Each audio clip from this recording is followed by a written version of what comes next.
Hello everyone, welcome to coding for dev. तो आज की वीडियो में आपको बताऊंगा micro service versus monolithic architecture के बारे में। तो मैं इसके बारे में आपको डिटेल में एक्सप्लेन करूंगा। तो सबसे पहले जानते हैं कि व्हाट इज मोनोलिथिक आर्किटेक्चर। तो जो मोनोलिथिक आर्किटेक्चर होता है उसमें जो जितने भी हमारे कंपोनेंट्स होते हैं वो एप्लीकेशन में वो टाइटली इंटीग्रेट होते हैं एक सिंगल कोड बेस में। वो डिप्लॉय भी होते हैं, वन यूनिट वो डिप्लॉय होते हैं। ओके, जैसे हमारा जो कैरेक्टरिस्टिक होता है जो भी हमने कोड अभी जितने भी लिखे हमने सब मोनोलिथिक आर्किटेक्चर लिखे हैं। इसमें सिंगल एक कोड बेस है सर्वर डॉट जी एस के अंदर हमारा एक सर्वर रन कर रहा है और वो मेमोरी शेयर कर रहे हैं और रिसोर्सेज भी शेयर कर रहे हैं एक दूसरे पे। ओके, और टिपिकली उसमें किसी भी प्रोजेक्ट एक ही हमारे बैकएंड पे बनेगा। जैसे अगर वो नोड जीएस पे बनेगा तो नोड जीएस पे, डिजेंगो पे तो पूरा डिजेंगो पे, रेल्स पे है तो पूरा रेल्स पे। ओके, तो अब उनको एक वन डिप्लॉयमेंट पाइपलाइन रहती है, वो हमारे क्या रहते हैं, मोनोलिथिक आर्किटेक्चर रहते हैं। इसका एग्जांपल बताऊं मैं आपको, तो auth, user profile, payment, order सब हमारे एक ही एक्सप्रेस ऐप के अंदर रहते हैं, तो उनको मोनोलिथिक आर्किटेक्चर बोलते हैं।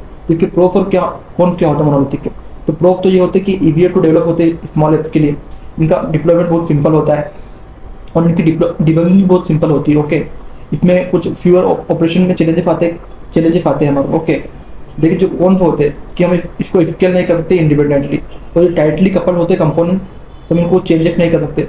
और इसमें जो CI/CD होता है वो फुल, कभी भी हम कुछ चेंज करते हैं तो पूरा बिल्ड होता है फिर डिप्लॉय होता है। ओके, और इसको एडॉप्ट करना न्यू टेक लैंग्वेज को पर वो भी बहुत मुश्किल होता है। ओके, तो उसके लिए जानते हैं what is micro service architecture. तो माइक्रो सर्विस आर्किटेक्चर क्या होता है, इसमें जो हमारी एप्लीकेशन होती है उसको हम ब्रोक करते हैं छोटे छोटे component independent loosely coupled services में, जिसमें जो भी हमारा कोड होगा उसका वो रिस्पॉन्सिबल होगा स्पेसिफिक टास्क करने के लिए, बिजनेस कैपेबिलिटी के लिए। अगर मैं आपको बात करूँ कैरेक्टरिस्टिक क्या क्या है कि आपने जो भी सर्विस है आपकी सबका अलग अलग कोड बेस और डाटाबेस बना रखे और डिप्लॉयमेंट के लिए बना रखे। जैसे आपको कम्युनिकेट करना है HTTP रिक्वेस्ट को, तो आपने कुछ में आपने कहीं यूज करा HTTP का यूज करा, कुछ में आपने मैसेज क्यू का यूज करा, कुछ में आपने GraphQL का यूज करा। ओके, और आपने इन सबको जितने भी आपके अलग अलग डाटाबेस में आपने अलग अलग क्रिएट किया, जैसे आपने रजिस्टर लॉगिन के लिए आपने अलग डाटाबेस क्रिएट करा, तो आपने सबको इंडिपेंडेंटली डिप्लॉय करा। ओके, इससे क्या होगा, आप डिफरेंट लैंग्वेजेस और डिफरेंट टेक्नोलॉजी पर काम कर पाओगे। ओके, और आप जब भी आपका कुछ कोड का कुछ फेलियर आएगा तो आपकी सभी की सभी चीज़ें फेल नहीं होगी, आपकी पर्टिकुलर कुछ चीज़ें फेल होगी। ओके, तो इसमें क्या होगा, आपने ओथ सर्विस को अलग एक पूरा कंप्लीट एक्सप्रेस ऐप में बनाया, आपने यूजर सर्विस को अलग एक ऐप में बनाया, आपने पेमेंट सर्विस को अलग बनाया और ऑर्डर सर्विस का बनाया, और ये सब सब अलग अलग कंटेनर में रन करते हैं और सबका फेवरेट सर्वर है। ओके ओके, बात करते हैं माइक्रो सर्विस टिपिकल एक एग्जांपल में जो होता है। जैसे ओथ मैंने बनाया नोड जी फॉर JWT का यूज करके, और इसमें मैंने डाटाबेस कौन सा यूज करा, रेडिस का यूज करा, और यूजर प्रोफाइल मैंने स्टोर करी डिजेंगो में, इसमें मैंने उसका PostgreSQL का यूज करा, और इसमें पेमेंट मैंने गो प्लस स्टाइप का यूज करा, किसका MySQL का यूज करा, और ऑर्डर मैंने एक्सप्रेस का यूज करा MongoDB के साथ। ओके, तो हमने जो भी हमारे अलग अलग चीजें थी एक वेबसाइट की वो हमने अलग अलग टेक्स्ट से बनाया। इसके प्रोफ और कौन क्या रहते हैं, प्रोफ तो ये रहता है कि हम इसको कितना भी इंडिपेंडेंटली कितना भी स्केल कर सकते हैं। ओके, और इसमें हम पॉलीग्लॉट प्रोग्रामिंग का भी यूज कर सकते हैं। इससे क्या होता है, जो डेवलपमेंट होता है बहुत ज़्यादा फास्ट हो जाता है और सेपरेट टीम्स बना सकते हैं हम अलग अलग पर्टिकुलर टास्क के लिए।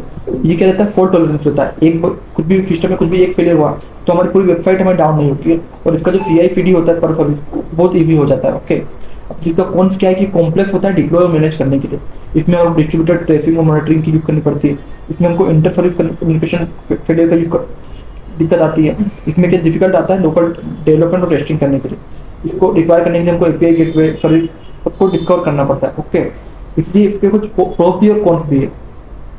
और इसका जो विजुअल कंपैरिजन बताऊं मैं आपको, तो क्लाइंट में क्या रहता है, मोनोलिथिक में एक मोनोलिथिक ऐप रहती है, उसमें क्या रहता है, DB रहता है, ऑथ रहता है, ऑर्डर रहता है, यूजर रहता है। माइक्रो सर्विस में क्या होता है, क्लाइंट होता है, API गेटवे अलग अलग रहता है, ऑथ का अलग रहता है, यूजर का अलग रहता है, ऑर्डर का अलग रहता है। ओके, इस तरीके से रहता है।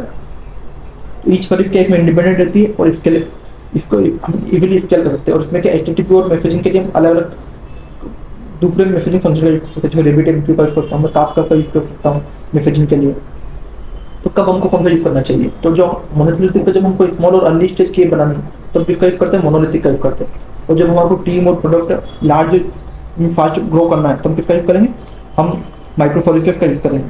और हमको जो इनिशियल डेवलपमेंट होता है वो हमको मोनोलिथिक में यूज करना चाहिए, और जब हमको इंडिपेंडेंट स्केल करना है, डिप्लॉयमेंट करना है, तो हम माइक्रो सर्विस का यूज करते हैं। और हम टीम को जो स्मॉल टीम रहती है, कोलोकेट रहती है, एक साथ रहती है, तो हम किसका यूज करते हैं, मोनोलिथिक का। लेकिन जब हमारे मल्टीपल टीम रहे और वो एक सिस्टम पे काम कर रही है तो हम माइक्रो सर्विस का यूज करते हैं। जब हमारे को इंफ्रास्ट्रक्चर के बेसिक फॉलो करते हैं हम तो मोनोलिथिक का यूज करते हैं। जब हमारे को डॉकर, कुबरनेटिक्स, CI/CD पाइपलाइन इनका बहुत अलग लेवल पे यूज करना होता है तो हम माइक्रो सर्विस में इसका यूज करते हैं। ओके, तो मैं आपको रियल वर्ल्ड एग्जाम्पल बताऊँ मैं आपको, तो जितनी भी जो कंपनी और उनका आर्किटेक्चर यूज कर बताऊँ मैं आपको, तो जो नेटफ्लिक्स है उसमें माइक्रो सर्विस आर्किटेक्चर पे बेस है, उसमें फेयर 100 सर्विसेज है, ओके। और जो अमेजोन है वो भी माइक्रो सर्विस पे डिपेंडेंट है, उसमें भी। और जो ऊबर है वो भी माइक्रो सर्विस में डिपेंडेंट है। और जो इंस्टाग्राम है वो स्टार्ट मोनोलिथिक में हुई थी, लेकिन अब वो भी माइक्रो सर्विस में कन्वर्ट हो गई है, ओके।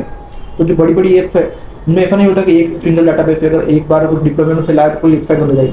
उनके हर एक सबके लिए अलग अलग डिवाइड है। और ऐसा नहीं है कि कोई भी कुछ बोलते हैं कि वो वेबसाइट हमारी उस ऐप से बनी है, उस टेक स्टैक बनी है। जो जितनी बड़ी बड़ी एप्स रहती है वो अधिकतर बहुत सब बड़े बड़े हर चीज़ के लिए अपने अलग अलग टेक स्टैक का यूज़ करती है, ओके। इसलिए तो उनको डिफरेंट डेवलपर चाहिए, डिफरेंट उनकी सर्विस की प्रोडक्ट बेस्ड कंपनी में, ओके। तो अगर मैं आपको समरी की बात करूँ कि मोनोलिथिक और माइक्रो में डिफरेंट क्या है, तो अगर कोड बेस की बात करें तो मोनोलिथिक में कोड बेस सिंगल रहता है, माइक्रो सर्विस में क्या रहता है, मल्टीपल रहता है। और स्केलेबिलिटी की बात करें तो हम जो मोनोलिथिक में क्या स्केल कर सकते हैं उसको टुगेदर, और माइक्रो सर्विस में क्या कर सकते हैं, स्केल कर सकते हैं इंडिपेंडेंटली। और फॉल्ट आइसोलेशन की बात करें तो मोनोलिथिक में लो रहता है क्योंकि एक बार क्रैश हुआ तो अफेक्ट करेगा पूरे उसको।